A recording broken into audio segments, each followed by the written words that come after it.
আমার মরণের কতদিন বাকি আমি জানিলাম না গো আল্লাহ।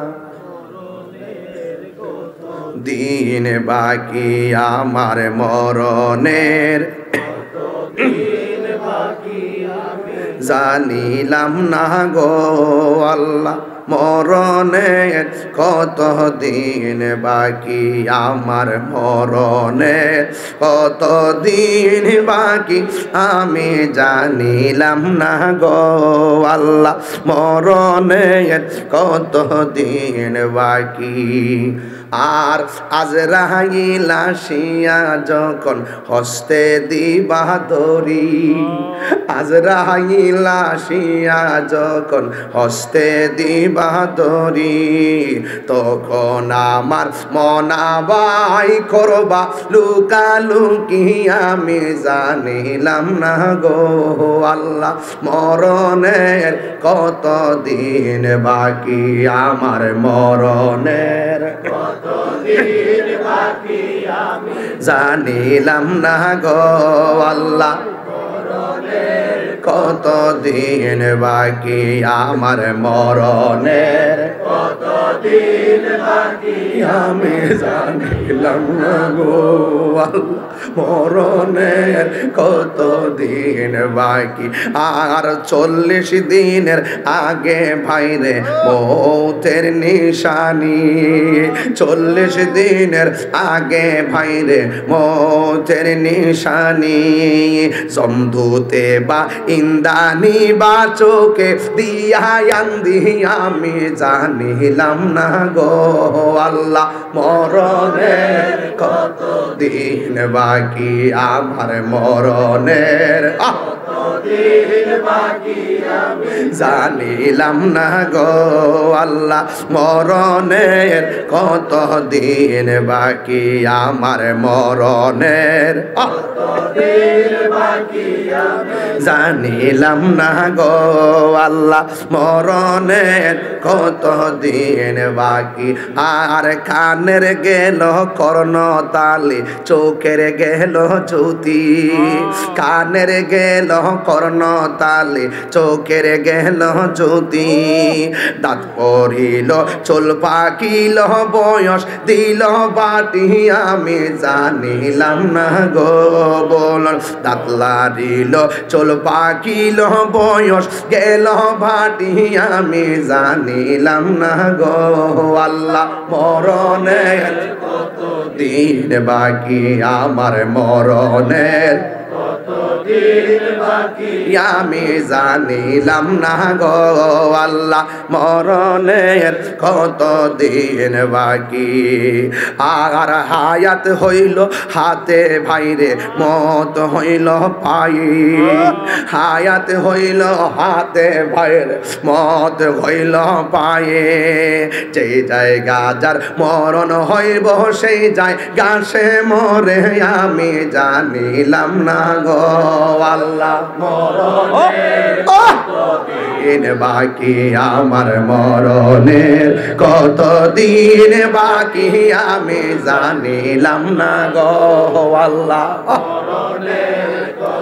দিন বাকি আমার মরণের কত দিন বাকি আমি জানিলাম না গো আল্লাহ।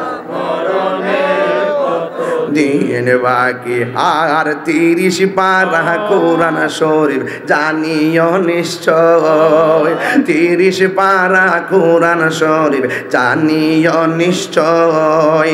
কোন জায়গা কোন হরফ লেখা না করি নামল আমি জানিলাম না গো আল্লাহ। মরণের কত দিন বাকি আমার মরণের কত দিন বাকি আমি জানিলাম না গো আল্লাহ। মরণের কত দিন বাকি আমার মরণের জানিলাম না গো আল্লাহ। মরণের কত দিন এনে বাকি একটা জবানও বন্ধ রাখবেন না হায়াতের মালিককে। হাতের মধ্যে দুইটা নূরের ডানা থাকবে, দুইটা পাখির ডানা থাকবে। আমার যেই সাহাবীটা মুতার যুদ্ধে দুইটা হাত কুরবানি দিয়েছে, আমার আল্লাহ তার কুরবানিটা এমন পছন্দ করেছেন, হাসরের ময়দানে আমার আল্লাহ তার দুইটা ডানার জায়গায় দুইটা নূরের ডানা লাগাইয়া দিবে। সবাই হেঁটে হেঁটে যাবে, আমার পাগলা জাফরে উইরা উইরা জান্নাতে যাবে। আল্লাহু আকবার বলেন না কেন? এর দ্বারা প্রমাণ হয়ে গেল নবীর জন্য জীবন দিলে লাভ আছে না নাই? আল্লাহর জন্য জীবন দিলে লাভ আছে না নাই? এরপরে নবীর আরেকটা সাহাবী শহীদ হয়ে গেছে। 3 নম্বর সাহাবী ডাইরেক্ট এক করে শহীদ হয়ে গেল। 4 নম্বর সাহাবী যার নাম হলো খালিদ ইবনুল ওয়ালিদ।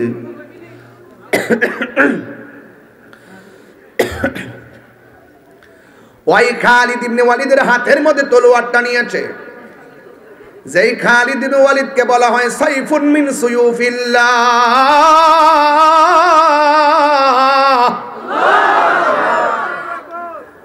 আল্লাহর তরবারি সমূহের মধ্যে একটা তরবারি বলা হয় খালিদ ইবনে ওয়ালিদকে।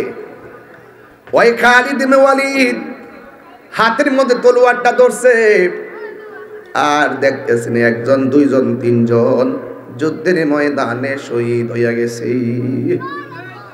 বন্ধুরে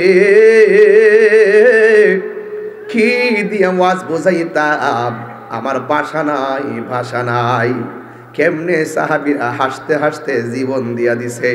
আর আমার দেশের মধ্যে অনেক মানুষ আছে নবীর জন্য কপালের গামটা পর্যন্ত ফালাইতে চায় না। কথা কোন ঠিক কিনা? যুবক ভাইয়ার আমার নবী আপনার নবীর সাহাবী যার নাম হলো খালিদ ইবনুল ওয়ালিদ, হাতের মধ্যে তলোয়ারটা লইয়া এমন ভাবে যুদ্ধ শুরু করে দিয়েছেন। যুদ্ধ করতে করতে করতে করতে কাফের গুলারে কচুরি পানার মতন শেষ কইরা ফেলাইতেছে। হঠাৎ কইরা হযরতে খালিদ ইবনুল ওয়ালিদের মাথার হেলমেটটা পড়ে গেছে। যেই মাত্র হেলমেটটা পড়ে গেছে, ওই মুহূর্তে খালিদ ইবনে ওয়ালিদ আর সামনে যুদ্ধের জন্য যায় না, হেলমেটটা খুঁজতে খুঁজতে পাগল হইয়া গেছে। অন্যান্য সাহাবীরা জিজ্ঞাসা করে, খালিদ গো,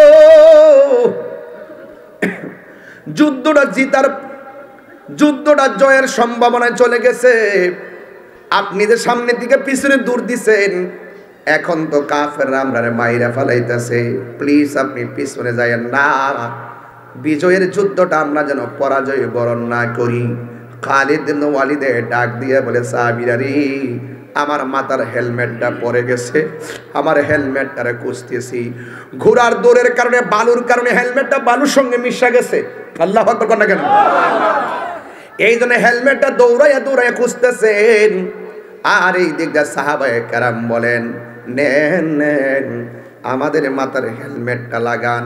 তিনি বললেন, না, আমার হেলমেট স্যার আমার গায়ের মধ্যে জোর লাগে না। এবার সবাই মিলে হেলমেটটা খুঁজতেছে। ওই হেলমেটটা খোঁজার পর যেই মাত্র হেলমেটটা মাথার মধ্যে লাগাইছি, তখন তিনি বলতেছেন, আয় সামনে আয়। কাফেরদের সামনে দাঁড়ায় গেছে, এমন ভাবে কুবান শুরু করছে, কাফেররা পরাজয় হয়ে গেছে। আমার আল্লাহ রাব্বুল আলামিন ওই যুদ্ধটা হযরতে খালিদ ইবনুল ওয়ালিদের নেতৃত্বে বিজয়ের নিশান তুলে দিয়েছে। এবার সাহাবীরা বলে, ও খালিদ ইবনুল ওয়ালিদ, ও খালিদ ইবনুল ওয়ালিদ, যুদ্ধ জিতলাম ঠিক আছে, কিন্তু যুদ্ধের ময়দানে হঠাৎ করে কেন পিছনে চলে গিয়েছিলেন?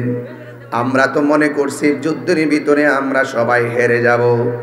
তিনি ডাক দিয়া বলেন, নবীর সাহাবীরা, আমার মাথার মধ্যে যতক্ষণ হেলমেটটা থাকে ততক্ষণ আমার গায়ের মধ্যে শক্তি থাকে, হেলমেটটা না থাকলে আমার গায়ের মধ্যে কোনো শক্তি থাকে না।